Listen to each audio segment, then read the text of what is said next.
deceptive, manipulative. He's also a former social worker and a political campaign activist.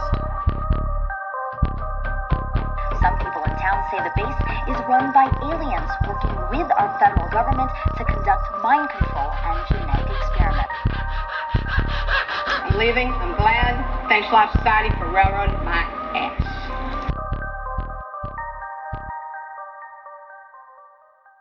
What's up, everybody? Welcome to the Eerie Americas. This is the one, the only Kristi Hull, and I am here with the one, the only Miss Vicky Ayala. Vicky Ayala. And I've missed her face because we have been crazy busy. Like, I know we say that all the time, but no, this is nuts. It reached a new level. We haven't seen each other. We've barely spoken. We barely recorded. Yeah.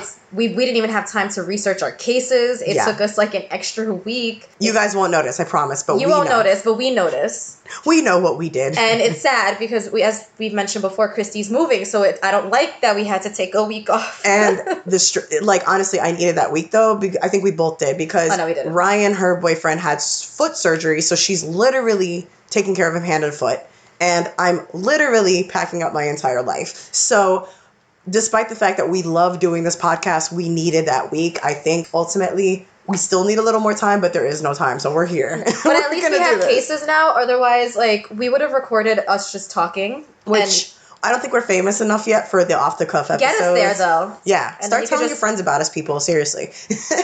But But you did something fun, at least. Yeah, I did take a weekend off for a reason. I actually went to a festival that I go to every year in Delaware, the Firefly Music Festival. It's my favorite festival. I've been to quite a few. I've been to Governor's Ball. I've been to Coachella. I love Firefly. It's just really well organized. It's not as well known, so it's not as bad, I guess. Yeah. And people in Delaware are a lot nicer than here. But I do actually have a PSA because there was something that happened that really annoyed me. Uh-oh. Well, the lineup wasn't the best this year, but it was... that's the reason I didn't go. Honestly, I'm going to interject real quick.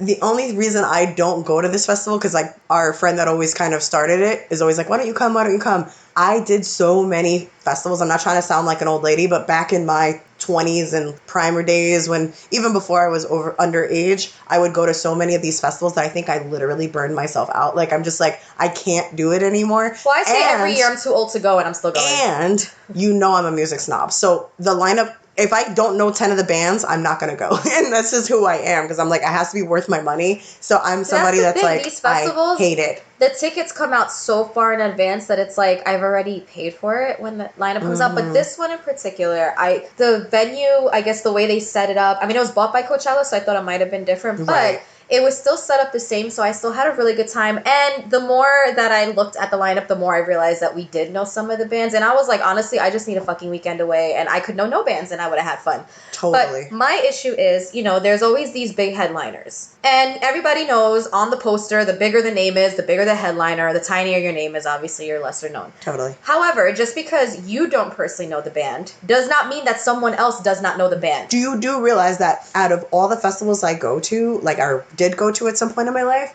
I always knew the tinier ones over the larger ones. I swear. Some people know them. And honestly, even if you don't know them, I remember that our friend and I actually were looking at past lineups and realized that so many of the big names now were smaller names back then. And we saw them. And we saw them when they were lesser known, and it was great. But so a lot of people do go for these lesser known bands. Again, just because you don't know the band doesn't mean someone else doesn't know the band. So of course, I know this because I've gotten to the front of these. I was literally, our friend and I got to the front of Coachella to see a band. We can get to the fucking front. Mm-hmm. But there's a strategy behind it. You obviously start going early, way before the band performs. As one act comes off, you just start going towards the front. We get it. So yes, you end up seeing some bands that you didn't go there to see that you might not know. What do? You sit there. You bop your head, whatever. What you don't do is you don't become disruptive. You don't start talking loudly so that other people that are going there for that band don't enjoy seeing the band. And you definitely do not start a chant for that person that's performing in 2 hours in the middle of someone else's set. You're totally right about that. That is so obnoxious. It is so fucking rude. First of all, it's rude to the actual band because whether they hear you or not, it's fucking rude. But it's rude to the people who are actually there to see that band. Totally. I was there to see that band, and I didn't need your chant about the act after them. It was rude, it was disrespectful, and you guys are morons, and this is the problem that I have with younger people. I don't want to be that person that's like, in my day. Yeah, but I have a little bit of respect. You literally, like, and I thought it was just me, but then we were reading, like, the comments on the Instagram the next day, and it's like, you ruined some people's times. Yeah. And not just that, too. It's like, why are you standing in front of a band that you have no interest in? I get that you're waiting to be in the front, but if that's the case, go do something else. Like, you know, Or when you're wait. at a store Right. and there's music in the background and you're doing something else, make that your time. Get on your phone, do something else, answer some emails. Exactly. Don't be disrespectful to the people that paid their money to see this person. You don't know if that's that person's favorite band, favorite DJ, favorite performer. And it's not like this was a fairly well-known band, so maybe you didn't know because your taste in music sucks and you only knew this other, because you know what headliner I'm talking about. But it was just, to me, I just found it so rude. It's like, there's rules to a festival. This is not the concert for that person. You go to that person's concert, do whatever the fuck you want. And it's funny you say rules because there kind of is rules. Like, it's like there's etiquette. That's exactly what it is. There's etiquette. And if you have common sense in your head and you're not one of these entitled little assholes, you know the etiquette to a festival. And I swear, like, that's what it was. And it irked my nerves to no end. And then your act ended up sucking and getting off the stage early anyway. Ha. So, but that's not even karma. But it annoyed me, and I was just like, I have to talk about this because out of all of the things on that weekend, that is in particular is what really irked my nerves. But what was the peak?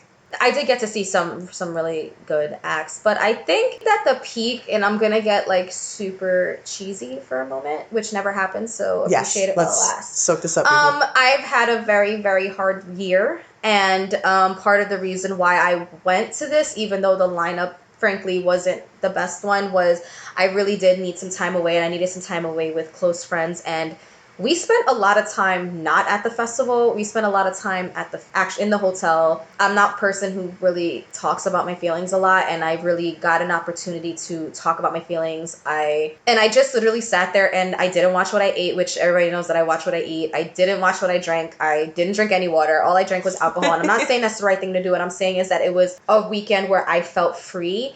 I didn't have any responsibilities. I just ate what I wanted. I drank what I wanted. I said what I wanted. I felt what I wanted. I wore what I wanted. Anything. And that's how it should be at a festival, because like there's so few times, and I'm sure a lot of you are listening to this and you're like, so what? That's my weekend. Good for you, but when you get older, that shit changes. And so you have to learn to appreciate it, not only when you're doing it, but when you actually are in that moment. So I'm glad you got that time to kind of like, you realize you're free in that moment, because that was you don't get that when you get older. You don't get that freedom. You have a lot of responsibilities, you have bills, you have all this stuff, but then on top of that, I have had a lot of extra things happen. So I have to say that the peak was just spending that time. So the two people who came with me, I don't know if you guys want me to shout you out. I love you guys, and I really appreciate the weekend that you gave me. And I know how hard you guys worked at getting me there, because there was a lot of times where I was like, I'm not going. I just can't go. And so all the effort that you put into getting me there, and all the effort that you put into making sure I had a good time, because I know that's what you guys were doing, even if you don't want to admit it, was noticed. It was appreciated. I had an amazing time. I came back and I actually got sleep, like all the things I don't do when I'm home. All the things you needed. I slept, I ate, and I drank, and I didn't care. And so that was honestly the peak of it. Yay! I'm so glad. And that's as mushy as I'm gonna get. Yay! And yes, that's very mushy for Vicky. I know that sounds like nothing to you people, but oh no, it's mushy. I don't do mushy. Like, I really don't like it. I don't like. Yeah, I even said it was weird. I gave her, because she's a huge Star Wars geek, so I gave her a Yoda birthday card, and she hugged me. It was like, I read your card, and I'm like, it's weird you're hugging me. Like that. Like, she had no idea how to react. Like, she was just like, do I hug you back? I didn't know that. Like, I kind of did that awkward thing where she kind of came behind me and embraced me, and so I grabbed her arms with my arms. It was weird. Like, I was like, I don't know, and I'm a hugger. I don't mind a hug, but I'm not used to Vicky doing it. So I was like, this is so funny. But I love that. I love that you're getting. It's good for you to open that way. Like, it's not the worst thing, and that's my point. I gotta get better with emotions.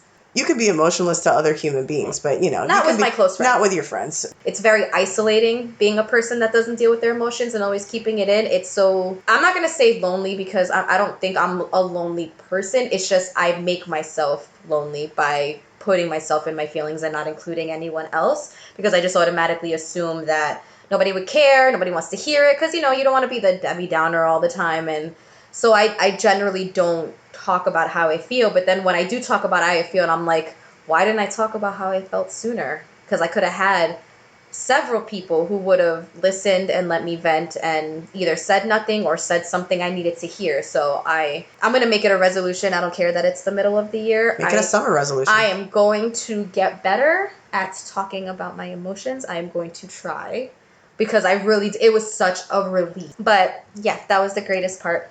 So, off the mushy stuff. Yes. I can't wait to hear what the hell you're about to tell me because Kristi has been cracking up for 5 minutes and I need to know what it is. So I wasn't cracking up while she was talking about that. I was cracking up prior to that. But so I have a character at my job. That's what I call him. He's a friend. And I don't use that word liberally at work, but I call him my friend because, as everyone who listens to this podcast knows, we are huge Office fans. Mm-hmm. He is my Dwight, and I am his Pam. Like, there's no other explanation to explain it. No one else in the office, they find him weird, they find him odd, he says stupid things.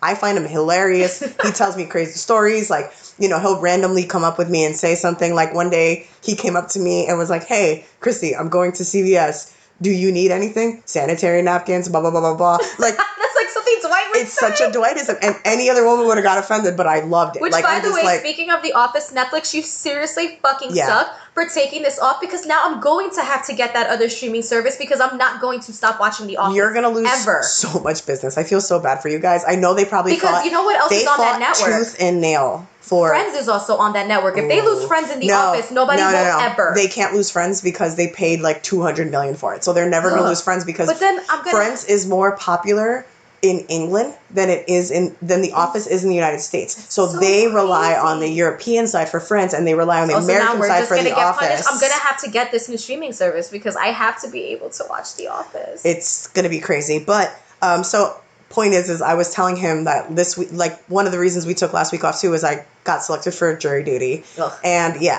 it wasn't the worst. I was out relatively soon. I actually don't mind doing it, but this one wasn't so bad. So I was telling him about the case and he started telling me about his. And so I said, "Dude, this is perfect for my podcast. Please write this out." So this is Dennis's nursing home attendant murder. Oh, I can't wait.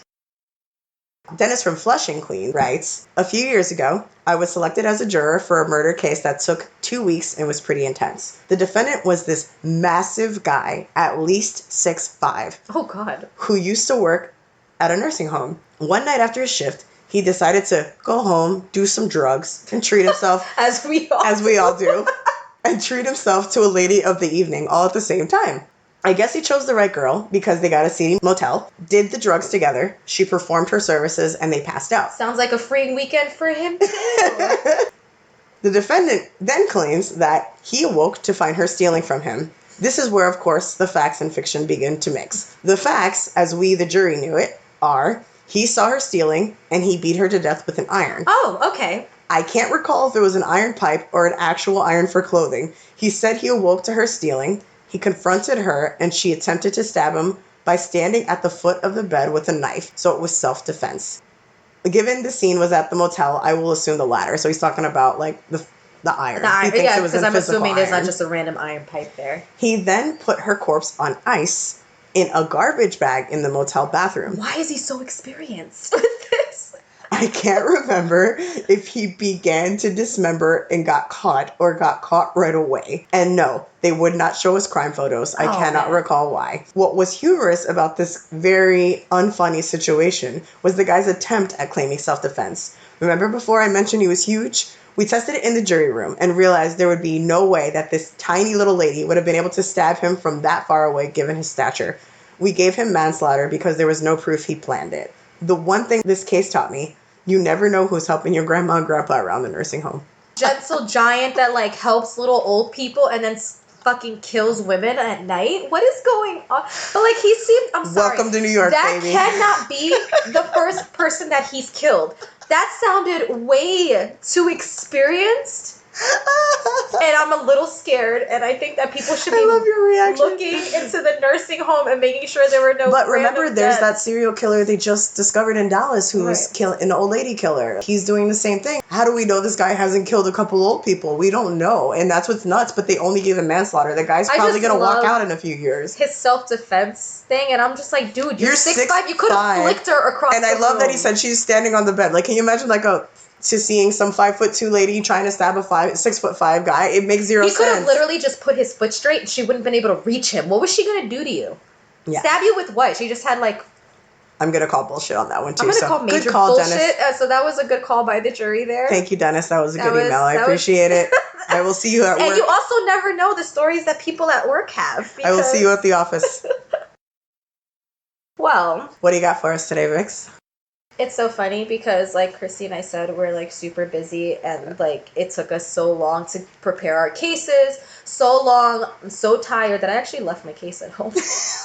But lucky for you guys, I have crazy OCD and have like 17 cases that are just like on the back burner. She literally has about a folder full of, even before we started this podcast, she had them ready to go. Like, that's how crazy Vicky is. And I love her for it because this is working out for her advantage. Because I really did leave my case at work. And it's so funny because I called my boyfriend. I was like, oh my God, I need you to send me one of the cases off my laptop. And he was like, I can't do this. You have a folder and then you open the folder and there's a folder within the folder because I have crazy OCD. We're going to get into, I thought I would take it back. I know we've been doing, different things lately. And I kind of wanted to get back into a serial killer. But one of the reasons I wrote this case up earlier is because I really wanted to get into a female one. And this one kind of intrigued me because of the way that it ends, because it's kind of crazy. And this is the story of Belle Gunness, who is known as one of the most infamous Black Widow killers.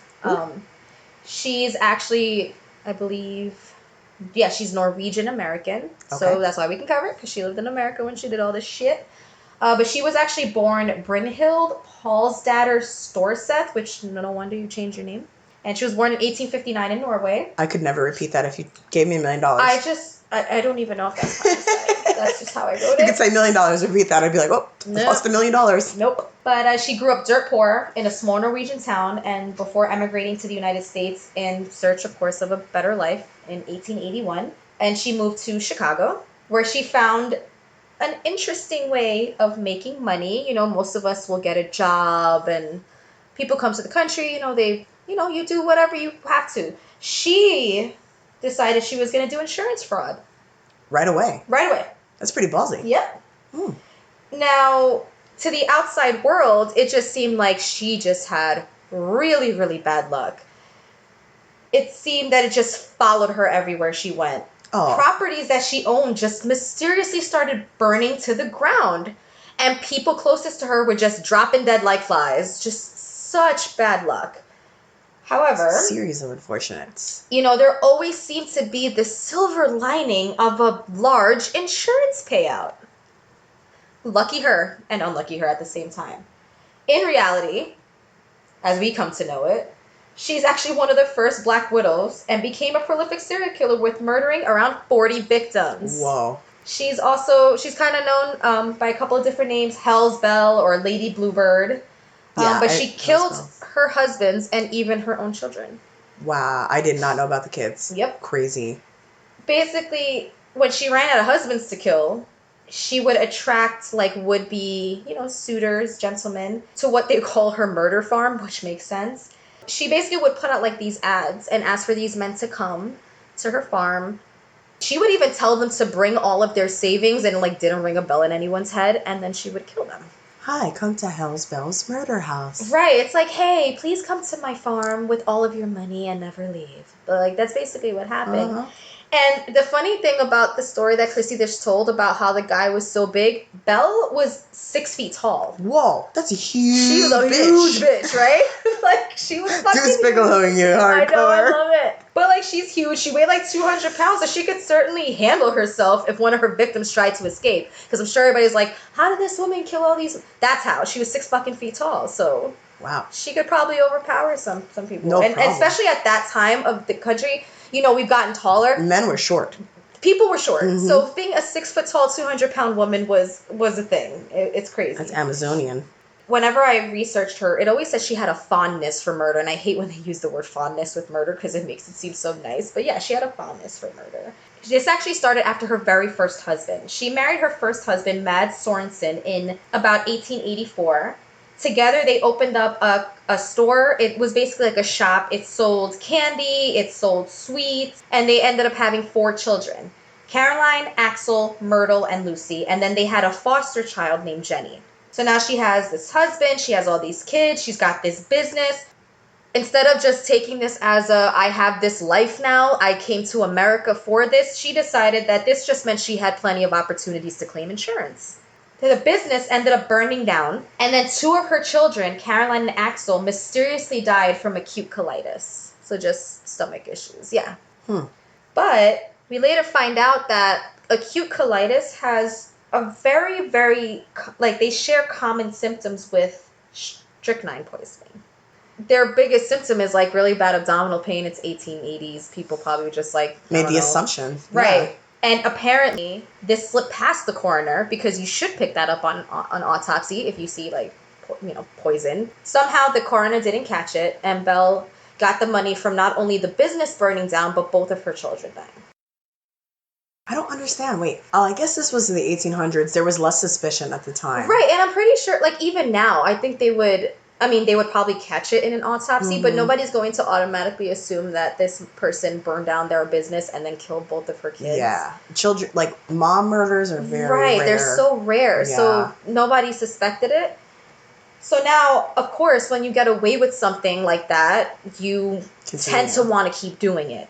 So she is totally motivated. She's like, I got all this money. I'm getting away with it.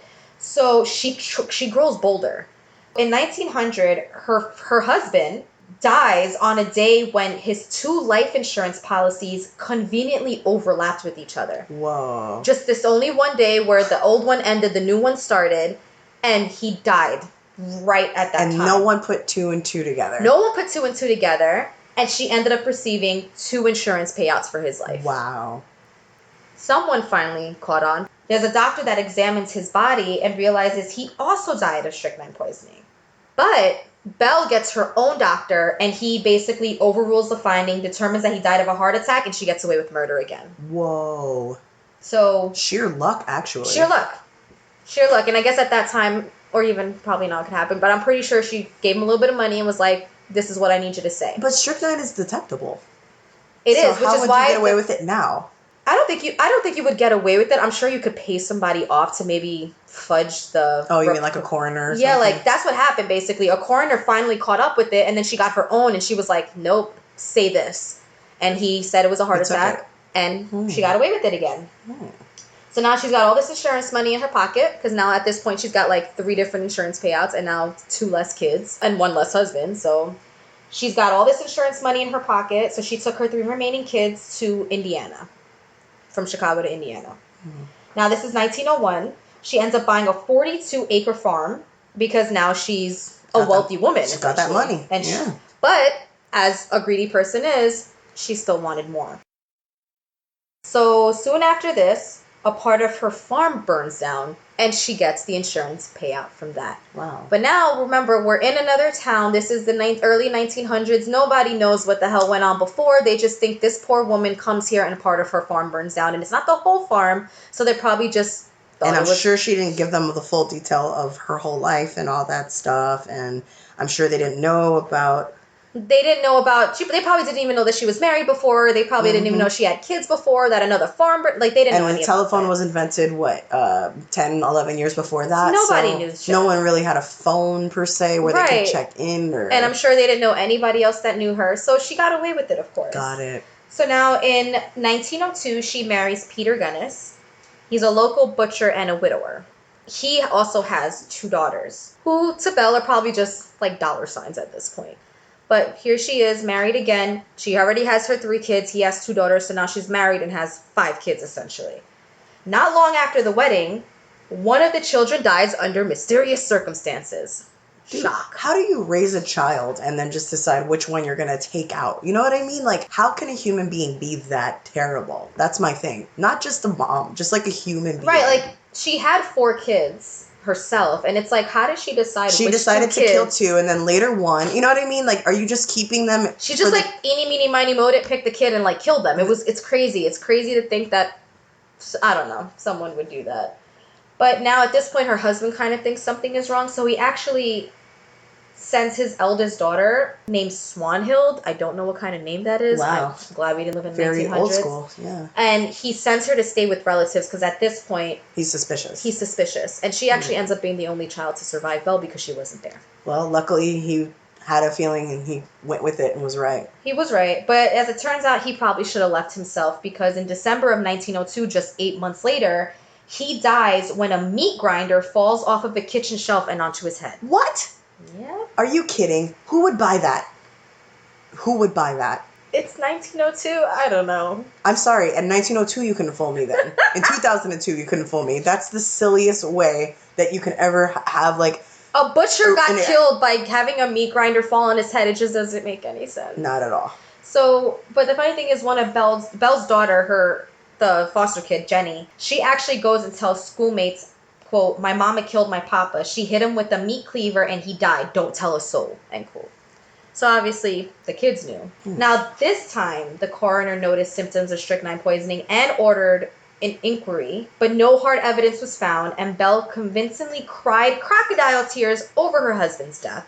However, her tears would soon dry when she cashed in his insurance policy. 6 months after his death, she actually gave birth to his son, Philip Gunness. So now she adds another fucking kid to this, right? Wow. That's terrible.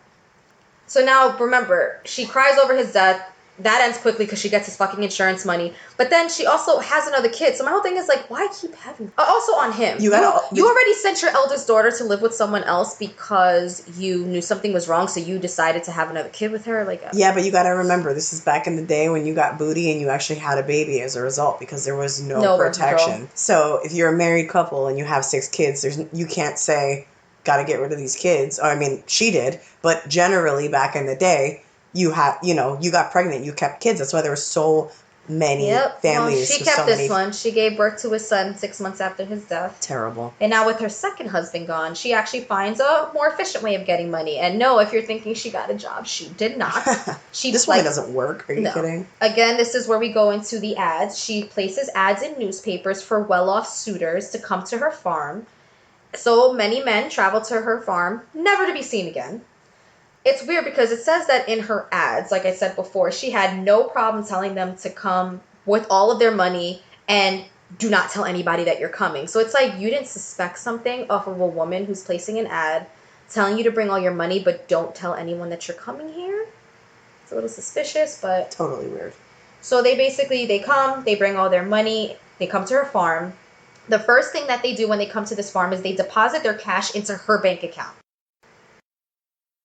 I'm silent because I didn't even know. I don't know what to say. I don't know what to say, and I wrote this. Hold on. I couldn't even respond. Neither of us said anything because we just stared at each other because it's like, wait a minute. You seriously, are you really that beast-headed? Like, you can't put 2 and 2 together? And not to disrespect tall women or, larger women because I'm short and whatever. But, she sounds like an intimidating person, period. So... wouldn't you realize, okay, there's a 6-foot woman that has lost a ton of kids, a ton of things. I've never met her, and she's telling me to bring all my money and come to some farm in the middle of Indiana. And don't tell anyone, and then I'm going to deposit my money in her bank account. I don't know. This. And so, of course, the minute that... I'm not blaming victims, but my Lord, give me, put 2 and 2 together, people. 2 and 2 is 4. That doesn't change. Right, but because, of course, the minute that they put the money through to her bank account, they go missing. She would poison their food or hit them over the head with a meat cleaver. Oh, that's her favorite way, huh? Apparently. Then, according to Jack Rosewood, who's the author of a book on Belle Gunness called Belle Gunness, The True Story of the Slaying Mother, she would then dismember the bodies and either feed them to her pigs or bury them in the hog pen. Oh, so that scene in Hannibal is a real thing. It's a real thing. It's a thing, and she did it. Yep. I'm so glad I don't eat pig. So, well, you won't ever again after this. So on the morning of April 28th, 1908, so at this point, she's been getting away with this shit for years, her farmhouse burns to the ground. And when this happens, town authorities actually find the bodies of 2 of Belle's children, Lucy and Myrtle, who were the only 2 kids that survived from the beginning. Yeah. And also Philip Gunness, the baby. Right. Because she didn't have time to take an insurance. Right, so she was just I'm gonna do. Well, she also did a 2-for-1 special. She's like, I'm just gonna burn them down, and leave them in there. Aww. They also found the corpse of a headless woman. Now they don't know where Belle is, so they think that maybe this headless woman is Belle. So wait a minute. They think a headless woman who caused the murders somehow got decapitated. They don't really get that. They don't know that she's the murderer yet. They think that her house burned down and someone murdered her kids, and then they found a woman, and they're like, oh shit. It must be her. It must be her. So the authorities believe that she had been murdered. But a couple days after the fire, someone actually comes looking for one of the men, his missing brother named Andrew. He was adamant that Belle killed his brother, and he pressed the sheriff to search the farm for him. At his urging, upon investigation, investigators found another 11 bodies in the hog pen, and one was of Belle's foster daughter, Jenny Olsen, who had been missing for 2 years. Wow. So after combing through the ashes, investigators found dental bridge work belonging to Belle. So they kind of thought that this was enough evidence to say that this headless corpse was her. So I don't know if they thought this was a coincidence, like, hey, she murdered all these people, but then someone murdered her. But they basically determined that this headless corpse is Belle. They eventually find the remains of over 40 victims on her property. All because this one guy came looking for his brother. Eventually, someone was going to have family. They can't just be a bunch of nameless people who have nobody looking for them. So eventually, someone was going to come, and this one guy looking for his brother basically has them discover over 40 bodies on her. And do we know any history of how he knew his brother was there? I'm assuming that the brother didn't listen. He must have told Belle. And must have told him. He must have told him about Belle, yeah. Yeah, that's what I'm assuming. I didn't find anything, but I'm assuming that he didn't listen to her and said, I'm going over here, because he probably didn't think he was going to die there. But they do eventually find the corpses of over 40 victims. They actually don't think that Belle killed these people. They rule her out because she's murdered. So they actually accuse her farmhand, who was also her lover, named Ray. So he was the prime suspect. But in the end, because they can't really prove anything, he's kind of only charged with arson and not for the murders. So he gets arrested in 1908 for arson and was cleared of all the murders because they didn't really have any evidence that he did them. But it's crazy because they didn't... Remember, this is 1908, and they're not going to think that a woman did all of this, so they didn't suspect her. They figured he killed all those people, and then he killed her, and he killed all the kids. But years later, while her lover, Ray, and her farmhand is on his deathbed, he ended up dying in prison for an arson that I think he committed. He admitted that Belle was the killer and that she faked her own death. Days before the fire, he said they traveled to Chicago to find and bring back a housekeeper. But unbeknownst to the woman, she was about to become Belle's headless body in the fire. So now there's doubts on whether this headless woman is Belle or not. And there was even a DNA test performed in 2008. This is 100 years later. And of course, it's inconclusive. So they still don't know if that headless body was Belle or not. So, wait a minute. This woman found a way to get to Chicago, find someone who was a helper that was 6 feet tall, and killed her. And to this day, we still don't know whether Belle got away with this or not. She took out her bridge work, basically, and had out of her mouth so that they would identify the body as hers. Because they found the bridge work, and that's how they identified her. And remember, it's a fire, so it's insane that she would know that that's the way to do it. Like, that's crazy. Very calculated. She sounds like, I'm so happy this was 100 years ago, because she sounds like somebody that today would get away with it forever and ever and do far worse. Like, no, because the technology getting better is probably definitely going to help her. But there is a case that, like, there is some evidence that proved that she did indeed fake her death besides his admission. In 1931, a woman named Esther Carlson died in Los Angeles while awaiting trial for poisoning a man. And the woman bore a striking resemblance to Belle. She was similar of the age. But the cincher is that that person, Carlson, had photographs of 3 children that resembled Belle's children.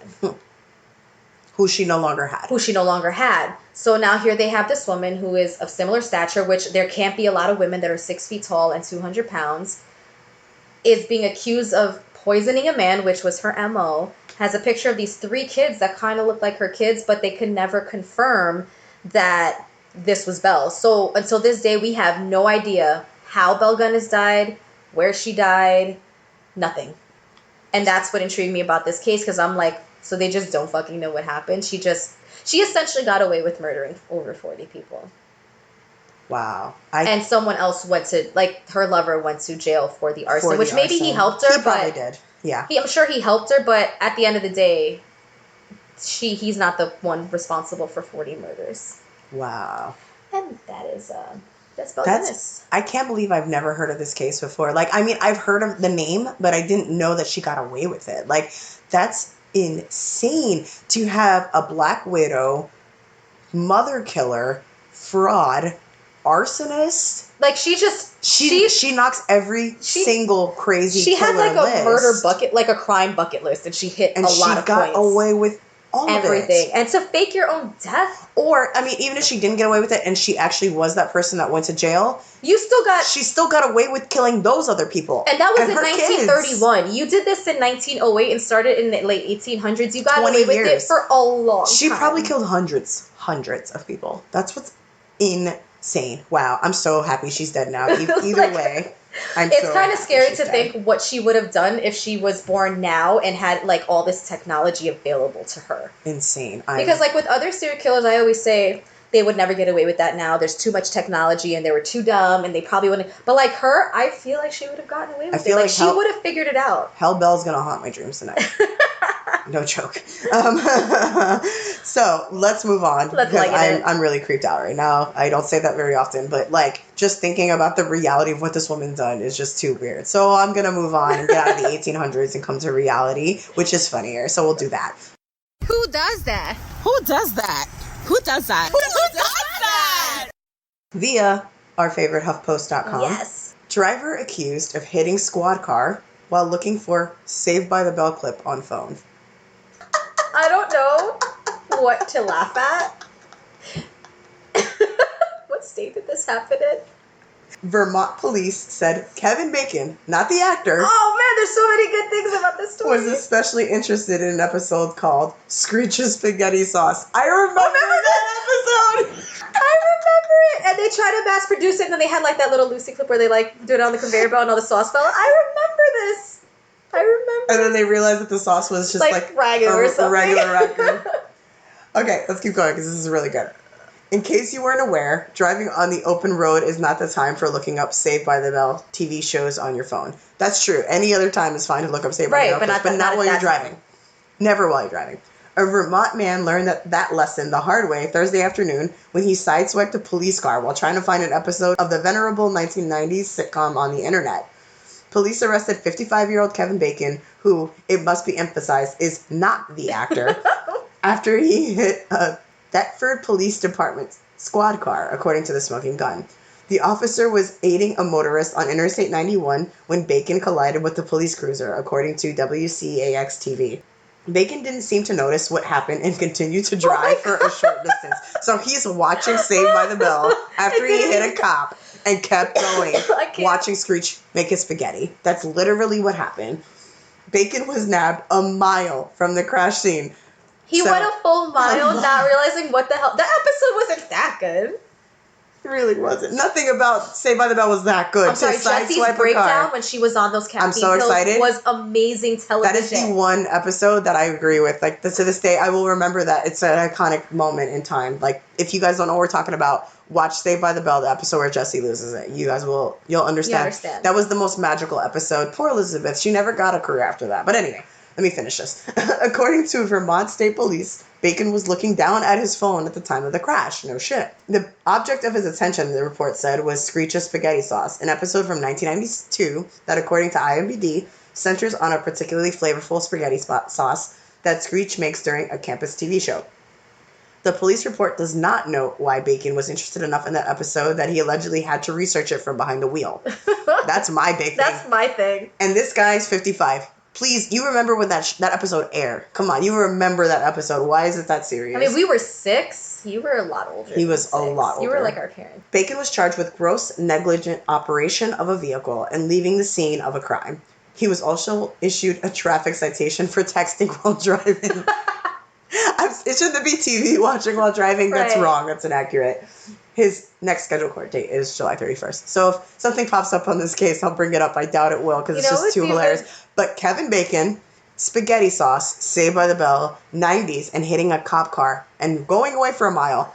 That is the best who does that we've ever done. You know what's also funny about that? There was a little pop-up shop at the festival, and it was Saved by the Bell, and of course we're excited. I saw. Right. So, but wait, like we're passing, and again, we're older at these festivals, and all of a sudden, like these fucking I don't know how old these girls were. All you hear 13. them say is like, it's like an old TV show. And I'm like, oh my God. What? And that's why I'm laughing, because I'm like, Saved by the Bell. And I remember it, and it's like an old TV show to some of you young people. And I'm like, fuck, I'm old. But that is, why that episode? And why is a 55-year-old man watching the Screech episode? Like, you know what? Like you why? have so many opportunities in the day to watch that episode. What about it? You had to look it up at that moment, and it intrigued you so much that you hit a fucking cop car and you kept going for a mile. Notice. That's how and your hard name it is Kevin Bacon. You need to be more careful. Oh my God, I can't. And then I just kept laughing because you would be like bacon and then cop car, and then like I was just like, all right, this is way too funny. Yeah, like, pig. Are you joking? There's too many jokes here. Please email us some good jokes, because I don't know where to go. This direction. There's so many directions. That was the best. Who does that? This is like ever. I can't believe I stumbled into this, and I was like, I want to meet this. And man. now I understand why like you were laughing for fucking 5 minutes before this episode started. Kristi, literally, I couldn't even start recording because she had to like stop laughing. She was coughing. She had to drink tea because she would not stop laughing. So now I know why. It was too good. That was awesome. Do not watch Saved by the Bell and drive. Watch Saved by the Bell any other time. Yeah, watch Saved by the Bell for short. Just not while you're driving. No. And then like if you do that, please pay attention, because if you hit a cop car, you should. No, don't drive. Like, don't do it. But please pull always over pay attention and watch your clip. Pull over and watch the clip. Right, you could have pulled over. Pull over. Or just not watched it in that moment. Wait till you get to your destination. That's all I'm saying. Anyway, Like, just because you can doesn't mean you should. Remember that, people. Anyway, I hope you guys enjoyed this episode. I am gonna never, ever, ever even name my dog or pet's Belle ever again, thanks to this woman. Please don't. But yeah, if you guys like what we have put out there for you, please, of course, continue to listen. Tell your friends. Tell your family. If you listen on Apple Podcasts, leave us a review. Subscribe. You know, all the good stuff that Follow we'll us on any social media you feel. If we're missing one, let us know. And most importantly, stay weird, Americas. Bye. Bye.